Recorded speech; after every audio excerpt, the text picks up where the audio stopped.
Jenova finally released their IDE.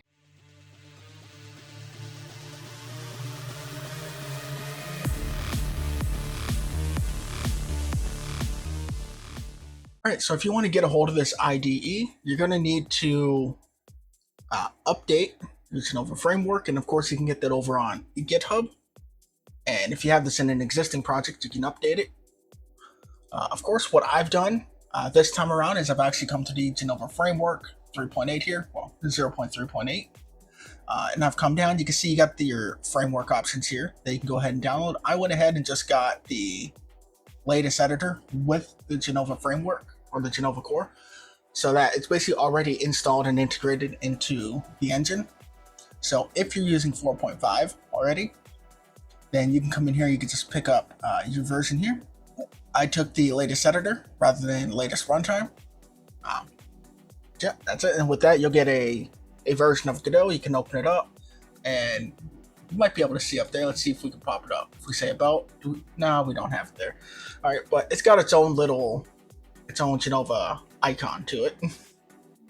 But once you have that set up, or if you've updated your project already, and all you have to do is come over to Jenova, go to Tools, we'll go to our Package Manager, and if you come over to Tools now, you'll notice that the Jenova Code IDE, you can now hit Install on that. You'll need to, of course, restart your project, or restart the entire editor. Then once you have that, you should see IDE up here at the top up here. Now, if you don't see that, then you probably have an outdated version of Jenova that you need to update, which, like I said, the easiest way for me to do this was just grab the latest editor with it already being a part of it. Once you have that, you can open that up, and you can see we have it here. We see our project here. Well, you won't see your project here for initially. This will probably just be a blank screen. What you need to do is, in order to get the autocomplete and all that for us, we have to go up here to Jenova, and you go to Export to Visual Studio Code. And from here, you can just say, no thanks. And that's going to create what we need here. As you see, Jenova project has been successfully exported to Visual Studio Code, and that's what this IDE is, I'm assuming, based on at its core. So we have this here, so now we can go ahead and come in. Let's say we get let's go with, sure, a 3D node, right? We can have that. Let's go ahead, come on in. Let's say we get ourselves a character body, or you know what? I changed my mind already. We'll come in, we'll do a canvas layer, and then I'll go ahead and I'll add a label. And on my label, I'm going to go ahead and add a script. It's going to be a C++ script. It's going to inherit from the node. We'll hit create, and you'll see that it opens up here in the normal script editor. That's probably not what you're going to want, right? Because you installed the Jenova IDE, you're going to want to use that. So you can just close that, click back over to the IDE, and since you've already exported for VS Code, you'll see that here it is. There's the CPP script. You know, just smallish there. I had to restart, but I've had this open for a long time. But there we go. We open that up, and you can see we can come in. We can see all of our includes up here for us already. We can see our namespaces. We can see self is automatically being applied, right? We have label, self, and then on awake, self equals get self, label the instance. So now we'll be here to our on ready, and we could start writing something. And since we did the visual code export, we should have autocomplete when we start writing. As you can see, there it is, output. And you can see that takes a string pointer. I don't know, I always say pointer.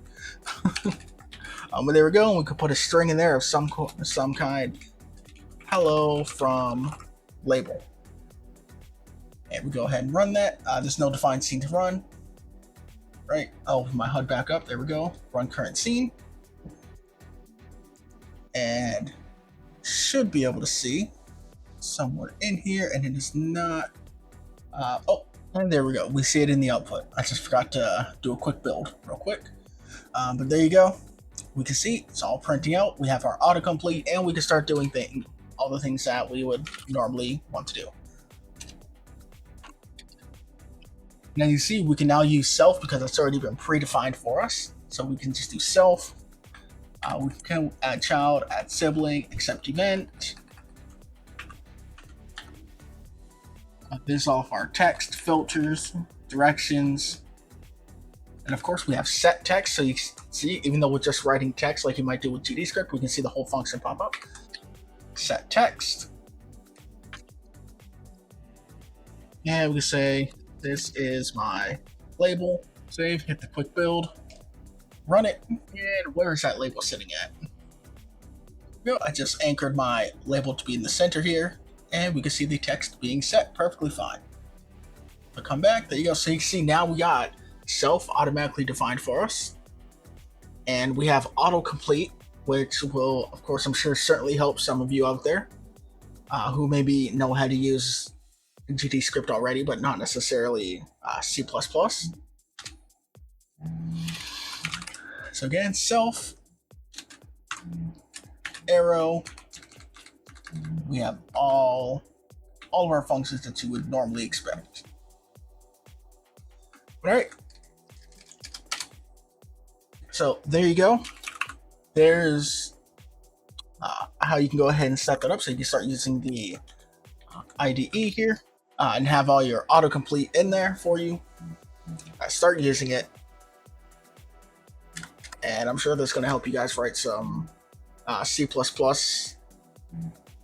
and hopefully be a little less confused on what you can and can't do or what the name of certain things are for you. But there you go. The IDE tool has finally been released. You can add it into your project. Very simple to do. And I'll see you guys next time.